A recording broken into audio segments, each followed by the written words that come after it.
Okay, good morning. It's good to see everybody here on such a beautiful day. Today we're going to be talking about compassion in communities. There is no power for change greater than a community discovering what it cares about. And that is a picture my friend Patrice took over in Sicily. So I think we're not going to recognize anybody in the picture, but they're obviously having a good time being part of their community.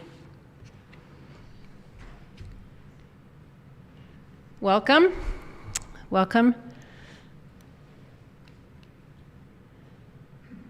This is sort of the order of the service.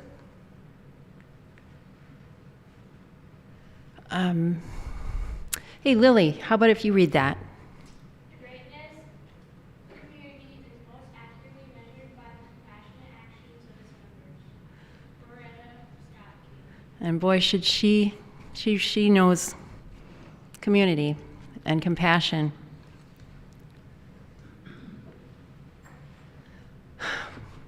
Callan, will you do the honors?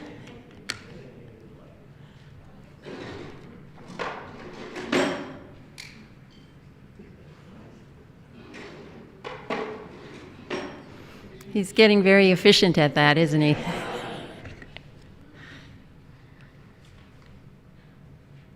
Oops, we gotta go back. Okay. Everyone can be great because everyone can serve. Again, someone who really served our country. Now it's time to greet each other.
Hey, Lily.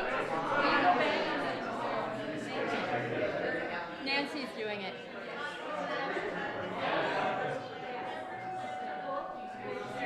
That picture that Maureen showed wasn't from her friend, Patrice, it was from England.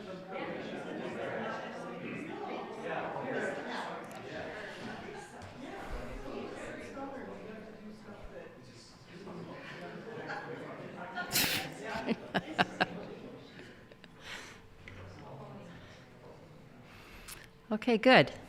Good. You know, we didn't ring the bell except that, which is, but how about Lily, if you go ring the bell to kind of start our real service.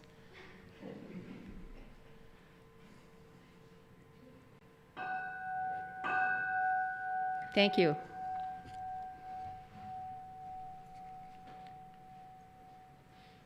Okay, the joys and concerns. I will start. We take a rock and either something that's making us concerned or giving us joy, we tell each other and we drop it in the water. And I am happy that yesterday's demonstrations went off peacefully and we're happy. It was hard not to be happy standing there with so many fun people on a beautiful day. Anyone else?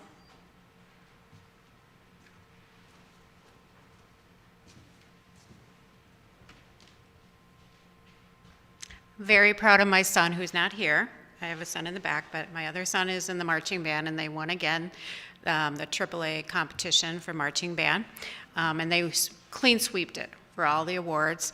And he sent me a picture. He does not like me to go where he goes as far as like I wanted to go this year. It's his senior year. I said, can I come and watch you? And he's like, no, Mom, this is my time. So I got to see the pictures after, and I got to see the videos, and it was wonderful.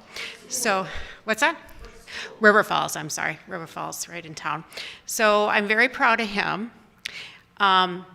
The other thing I wanted is kind of a shameless little boost, but I'm part of the Booster Club for the robotics that supports STEM education from K through 12. And we are having a fundraiser at the Legion for the chicken fry that's coming Saturday. So if you haven't bought your tickets yet, this helps support robotics. Lego Leagues for kids that are K through 6, and then VEX competitions and leagues for middle school, and then the first competitions for the high school. So we're always looking to earn money for the kids. And we even have, this year, we grew to a River Falls homeschool STEM. So we're across the board now. So see me if you'd like some chicken fry tickets for this coming Saturday.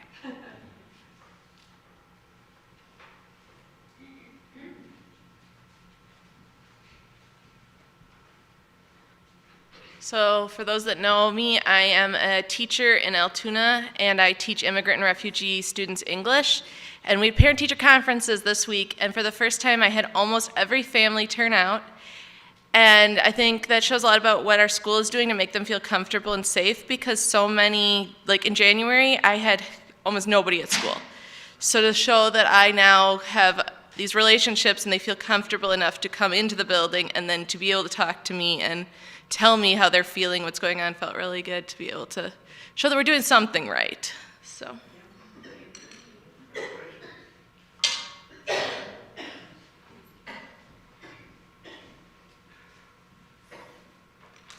So I share that Evan's announcement gave me a lot of joy, because the two programs I worked, or a couple programs I worked very hard on, one robotics, many years ago. My son is 27 now, but when he was in high school, quite a few years ago, I revitalized the robotics program in the high school, and also as he was entering out, helped assist in gathering grant money. And it's nice to see that it's come full circle, and the efforts that were put in the early stages continue to provide fruitful gain for the kids and after school events. So this is wonderful. Thank you.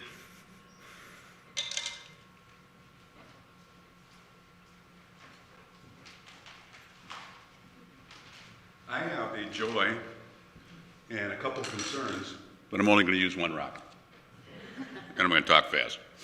So anyway, I want you all to know, any of you that were here or not here last week, how much fun I had preparing and delivering that environmental impact statement on Theodore Roosevelt's career in public service. That was just a lot of fun for me to revisit.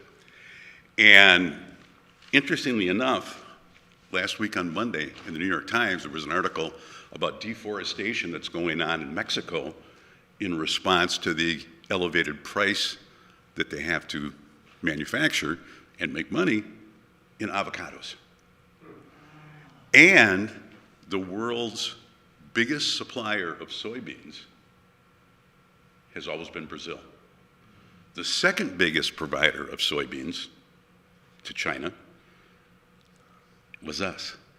And this year, American farmers have sold not a single bushel of soybeans to China. And Brazil is accelerating their deforestation to plant more soybeans. The article in the New York Times describes how Mexico is fighting the deforestation with satellite imaging and enforcement, and growers that are already established are buying into it, and they're buying the permits that are required. So we got two different sides of the coin on deforestation in relation to international economic conditions.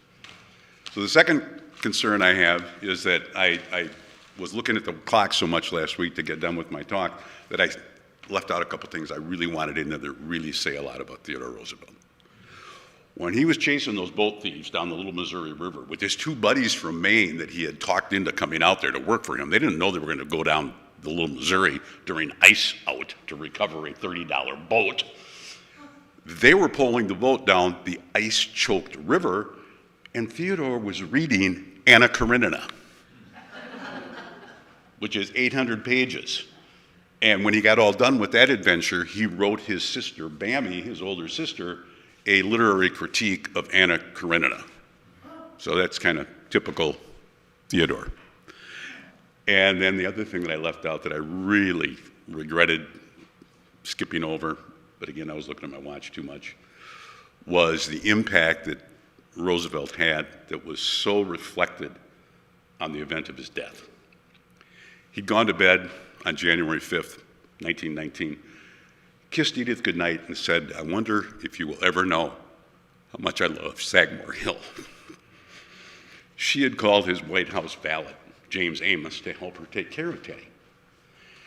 And at 4 o'clock in the morning on January 6th, 1919, Amos woke Edith up, and Teddy was having trouble breathing. They called the doctor, and by the time the doctor was there, Theodore had died of a pulmonary embolism, which, was a culmination of the hard life that he had pursued.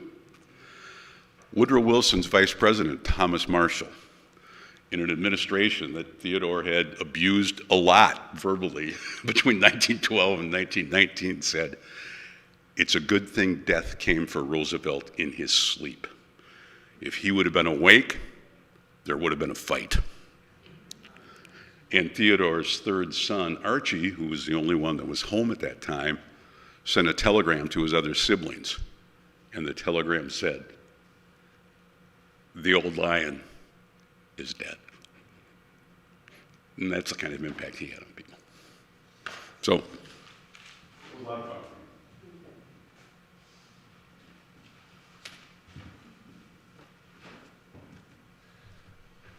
Thank you, everyone, and thank you, David, for last week's talk. That was a treat.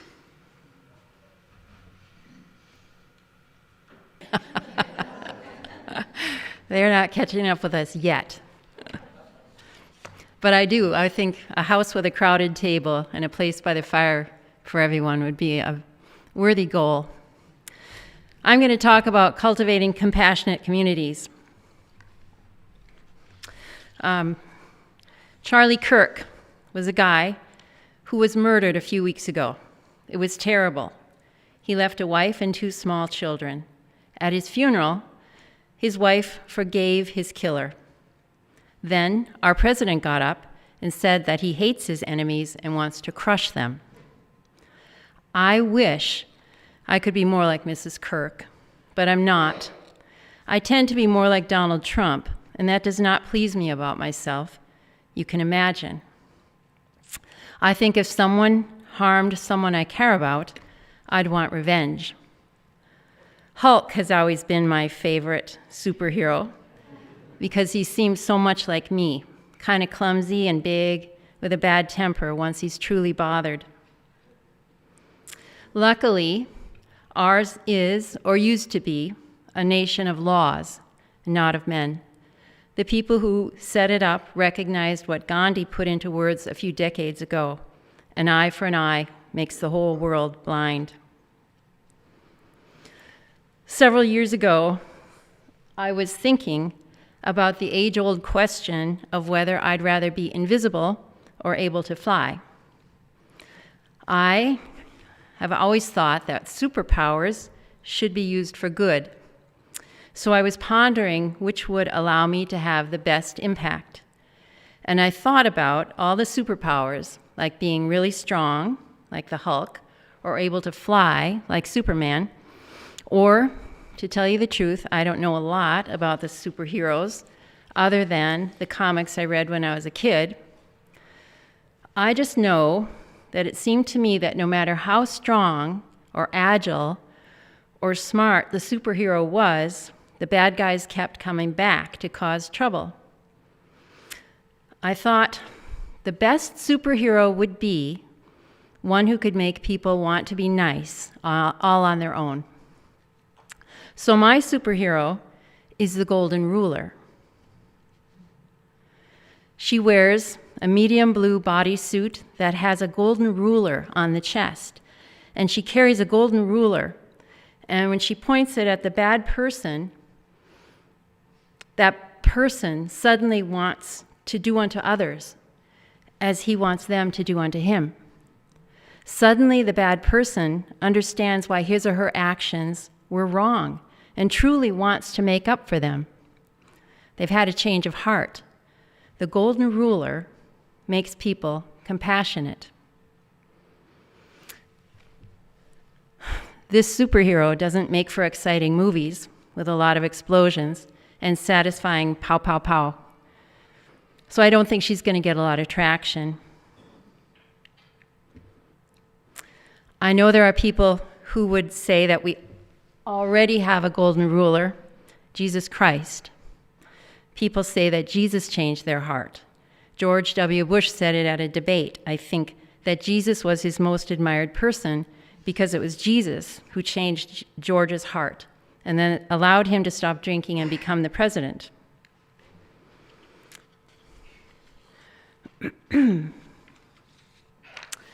I won't argue with the idea, but I like my superhero better because she can do it so quickly, and maybe there won't be invasions of other countries with the accompanying deaths. Though we should give credit for work done in Africa to prevent and treat AIDS. So how does this golden ruler coming and just pointing her golden ruler at you and zap, you become compassionate, match up with the UU principle of a free and responsible search for truth and meaning? Not so well. People should come to their worldviews in their own time and on their own terms, I guess.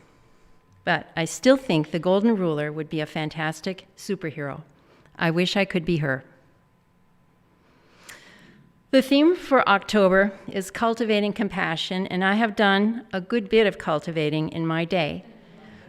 Usually potatoes, as here with Aldo and Jed. My topic here today is cultivating compassionate communities. To cultivate something is to encourage it, as I am here in the photo, removing the weeds that would interfere with the growth of the potatoes and also making a nice hill over the potatoes so they have room in which to grow. We want to encourage compassion in ourselves and in others and in our communities. Sometimes people do things that result in their having to leave the community. They're taken away, maybe put into prison for what they did. Sometimes they enter rehab, where they have intensive help in overcoming the addiction that has been making their lives and the lives of those around them so difficult. For whatever reason a person leaves the community, sooner or later she'll have to come back, whether it's to her original community or another one. We are herd animals. We live in groups. Even the more solitary among us have some sort of contact with others. When people commit crimes against the most helpless in society, that places them in a special category that I think we can all agree is horrific. Who can welcome back someone who has harmed a child? But what about a child who has harmed a child? Unfortunately, that happens. Children are taken from their families and made to join the armed forces in some countries such as Central African Republic and South Sudan, among others. They're beaten, made to work, sometimes to carry weapons and use them, suffer sexual violence, and they don't have the models around them to show them how to be part of civil society. In 2017 alone, more than 10,000 children were released from the armed forces. They went back into communities that were ill-equipped to rehabilitate them. They suffered from, and child soldiers exist today. This isn't a one-time catastrophe. All the things you can imagine a child would suffer from at the hands of adults who see them as tools. But not working to reintegrate them would not only be unfair to the children, it would harm the communities in which they landed. Children who grew up as tools would see others as tools, things to be used or got rid of. It benefits both the child and the community, finding the compassion to bring these human beings back into civil society. The Platform for Social Justice has identified 5 approaches to helping former child soldiers to reintegrate, and I find them to be useful guidelines for our own communities.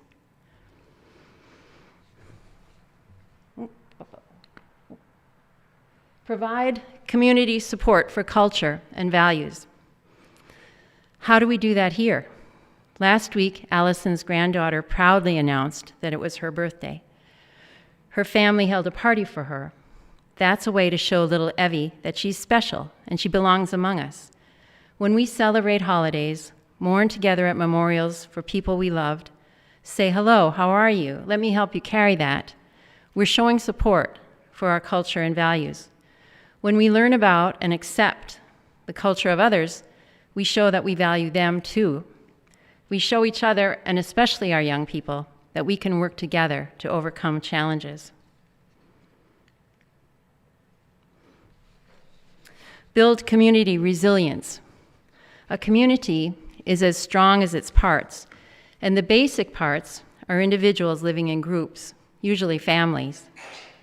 Strengthening those groups, making them feel essential, because they are, surrounding and protecting each other and the wayward among us, we are unlikely to have child soldiers coming back to our fold, but there are other ways to cause harm. Helps a community to bounce back when bad things happen. I talked with Kate Ihus, former director of the Kinnick Home here in River Falls, about how our community reacts to the men in her program who are in rehab and trying to heal themselves of addiction and are learning to re-enter society. She said that among the most valuable things our community does for them is hire them either for a few hours or for regular jobs. Showing people that we see that they can be trusted and making them part of a work environment builds their confidence and strengthens our community as we learn that we can be part of helping others.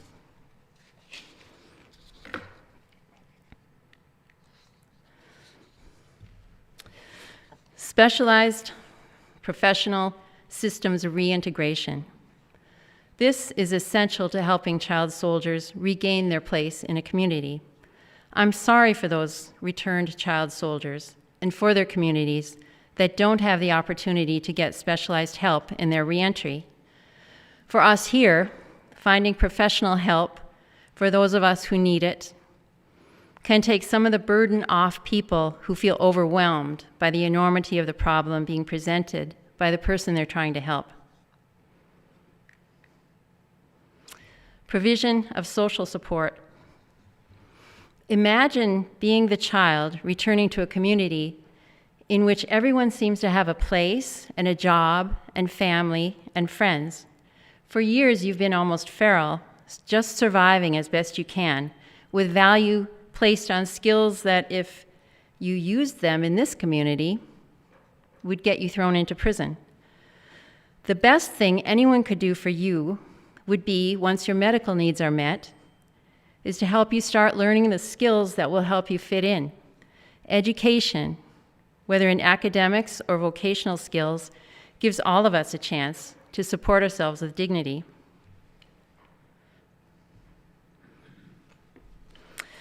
Promoting peace. Peace clubs for former child soldiers promote positive values. They can tell their stories and learn that they're not alone. They can learn how to resolve conflicts peacefully, and to forgive, and to be angry without being violent. We can teach these skills to our own youth through modeling that behavior. Participating in civic life gives young people a sense of belonging and importance, and watching young people thrive gives older people a sense that they did not endure their own struggles in vain. Life will go on.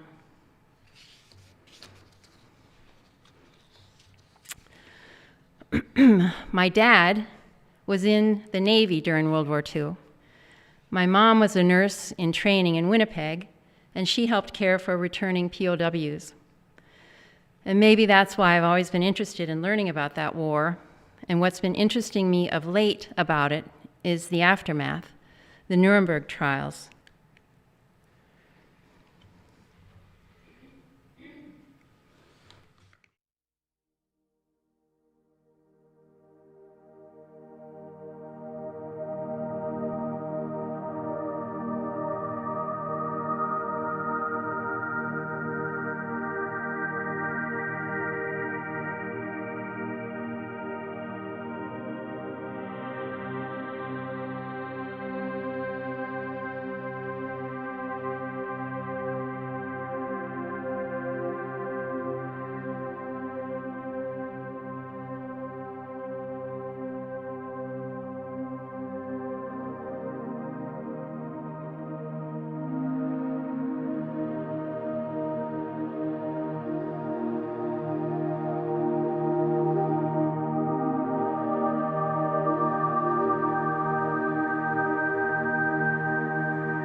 This wasn't the only trial.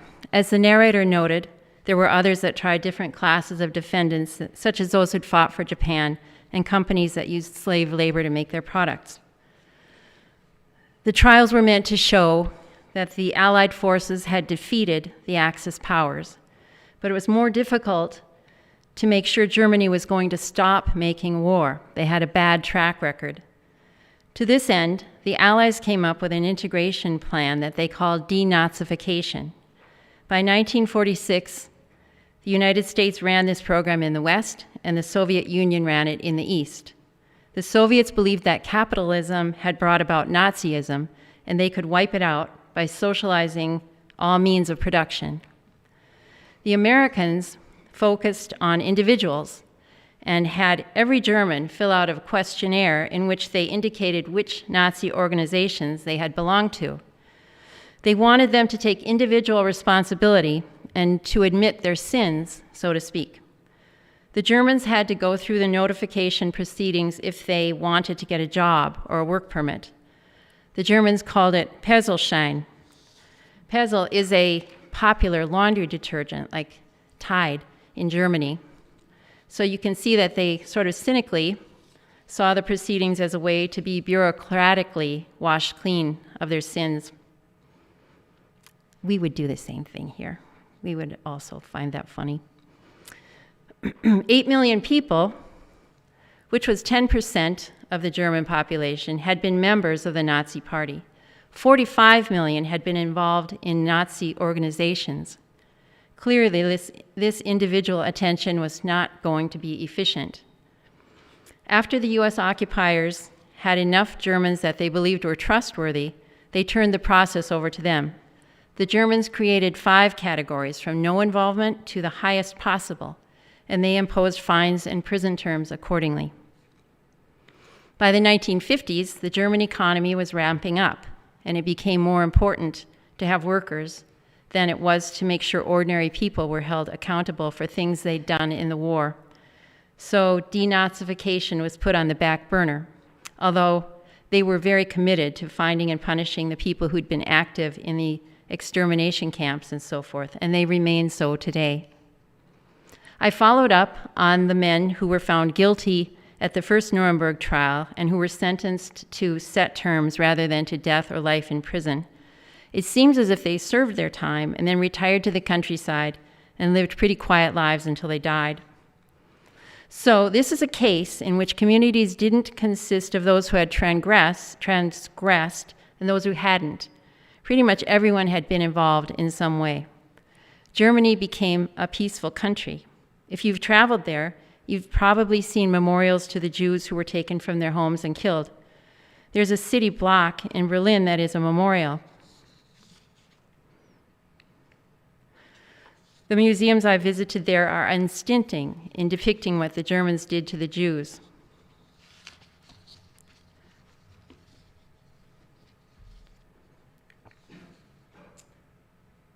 This is that city block in Berlin. It's meant, you can walk among those things and they're meant to confuse you. You can't find your way out, you don't know what's going on, and it's to give you some sense of what it was like to be a Jew during those times. Another interesting thing is the German word for monument is Denkmal, and Denk means think, and Mal means symbol. It's a symbol of thinking, and I like that. General Eisenhower toured a concentration camp and was so sickened and horrified by what he saw that he made sure that there was photographic evidence collected. In some areas, Germans who lived in the vicinity of a camp were made to come and see what had been going on in their neighborhood. The carefully documented evidence was presented at the Nuremberg trials. General Eisenhower preserved the evidence so people could learn from it. He didn't edit it or frame it to protect anyone's feelings. He knew that it's the anchoring evidence of the past that teaches us to make the present better and to prepare for a future in which old mistakes won't be repeated. One thing the Allies did not do was repeat the mistakes of World War I. Following that war, the intent was to punish and weaken and humiliate Germany. The Treaty of Versailles imposed harsh terms, including loss of territory, severe military restrictions, and massive financial reparations. Those terms first impoverished the Germans, then embittered them, making them ripe for the message of Adolf Hitler. No one benefited from that lack of compassion. And while I don't know that compassionate would be the term the Allies used would be the term used for the Allies' actions following the Second World War, other than the Marshall Plan, which was the brainchild of General George Marshall, the great one of the age, according to President Truman. But anyway, Germany is an ally of ours now, not an enemy. We chose not to punish, but to reintegrate Germany into a community of nations.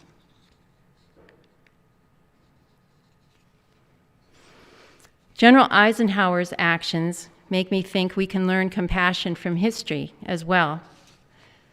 Abraham Lincoln was a superhero before there were comic book superheroes. He was the original golden ruler. We can find in ourselves the grace that Abraham Lincoln did when he urged Americans in his second inaugural address, with malice toward none, with charity for all, with firmness in the right as God gives us to see the right, let us strive on to finish the work we are in, to bind up the nation's wounds, to care for him who shall have borne the battle, and for his widow and orphan, to do all which may achieve and cherish a just and lasting peace among ourselves and with all nations. Okay, thank you.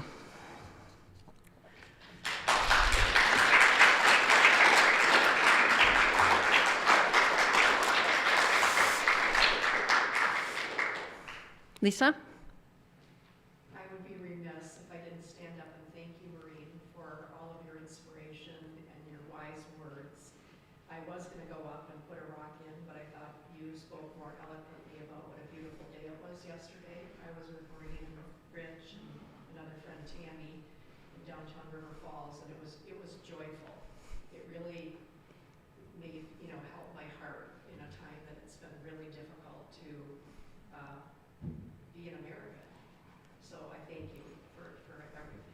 Thank you. I visited the memorial to the Jews killed in Berlin. I visited it at night. And when you walk through those stones, you're walking on a decline. And the stones become higher and higher. And you feel the weight of what happened. So if anybody ever has a chance to visit Berlin, I recommend visiting that monument. Thank you. I was able to visit Auschwitz probably 20 years ago. If you haven't been there, it is life-changing to be able to see what had taken place in sort of the museum that brings the pictures to life. Thank you. There's a movie out there called The Zone of Indifference. It was up for Academy Awards last year. If you haven't watched it, it's very disturbing, but it's really excellent. True story of the man who was the brains behind the extermination centers in Auschwitz, and he lived there. The Zone of Indifference was basically a story of the people right outside the walls, including him and his story. I think he was sentenced to death. I don't want to ruin it. It's very interesting how we're living through right now, where all this stuff is going on, and we're a little bit lost, and what do we do about this? But it's all changing right around us. Where could we see that, Allison? You can just pull it up. You can Google it, and we could put it in the newsletter too, but the Zone of Indifference, I think, right, David?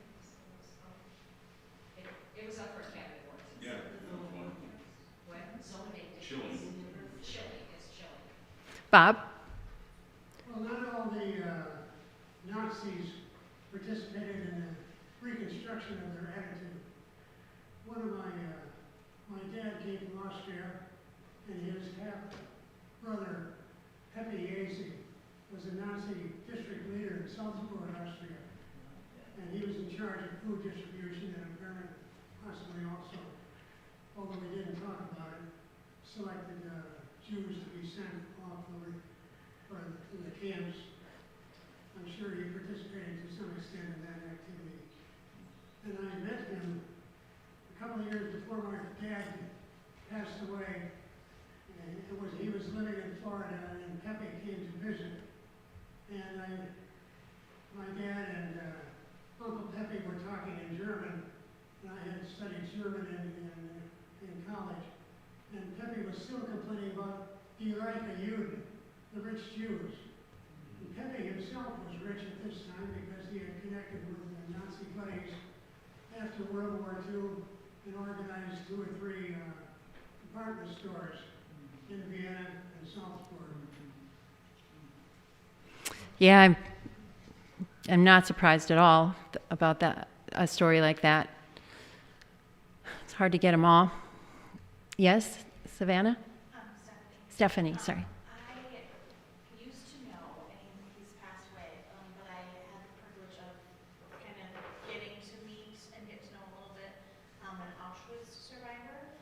And he, at the time that I met him, he was old, and he was a grandparent of some friends of our family. My mom worked for a Jewish woman, and so he was the parent of my mom's boss's husband, and he was this Auschwitz survivor, and he never talked about any of it with us, and he was a super kind, caring man, but that trauma was always with him, and if he was in a place with other people that weren't his family, and if anybody looked at him a little too long, that paranoia was there, and he'd have to go and like get away. It was just the stress and the trauma of that was something he carried with him forever. And it, I still remember to this day. And I also wanted to share, when you were talking about child soldiers, in not having that in America, sometimes I look around and I see children that they may not be child soldiers in the way that we see it from like other countries in Africa, but we do have children who are being indoctrinated to hate. And in some sense, it's different, but yet not. So it's just something that, I carry having in my heart as a teacher and as a parent and an advocate for children and peace. It's just something to think about. Thank you. Suzanne? Just thinking how important it is to have these discussions about the Holocaust, the museums and monuments that are bring that reality, that horrible reality to mind. We had an experience with a exchange student. There's a 3-week exchange student program through the high school here in town when our girls were in school. And so they'd come here and then we'd go there. But we got a girl, very intelligent, very well read. She was just like a sponge. She was going through all the classics in our library, reading them. And I asked her one time, we went to a little market with a book booth, and the story of Anne Frank was there. And I asked her if she'd ever read it, and she said, no, I don't know anything about that. And I found out that she knew nothing. Her family had come from East Germany before the wall came down. And in her young life education up to that point, there was no mention of the Holocaust in East Germany. And so I said, this book you must read. And she read it, and she had no knowledge of any of that. And she was from a well-educated, affluent family in East Germany that they knew enough to get out for some reason. I didn't get that part of the story, but even once they did, she had several years there in the West that she had no knowledge of that. So it's so important to have these museums and these discussions and these books and these movies. We went a couple of times down in Florida, in St. Petersburg, to a Holocaust museum, and they had actually a freight car in there that had been used with scratched messages, I remember like a gold baby ring that was stuck in the boards, and people would come in talking and into the museum, and normal behavior, and everybody was dead silent going out of there. It was so moving, and it's just so important to keep those things alive, so Thank they you. don't keep happening as they are.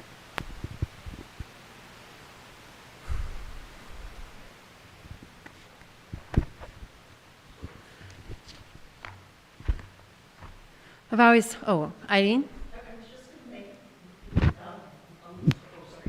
I was going to make a somewhat lighter comment relating to your opening of your Golden Ruler superhero. And I was going to suggest 2 more superheroes you might want to add to your pantheon. I just came across this very recently, and maybe all of you know this already. But the Golden Rule says, do unto others as you would have done unto you. It's very tit for tat. It's a very even Steven. But there is a baser metal than gold, and that's silver. And the silver rule says, don't do unto others what you don't want done to you. So it's this, and it's like, yes, that's good advice too, but it's a little more negative. And there is a metal that is more precious than gold, and that is platinum. And there is a platinum rule: do more for others than they want you to do for them. And I thought, you got to have the golden ruler, but how about the silver ruler and the platinum ruler? That'll be a good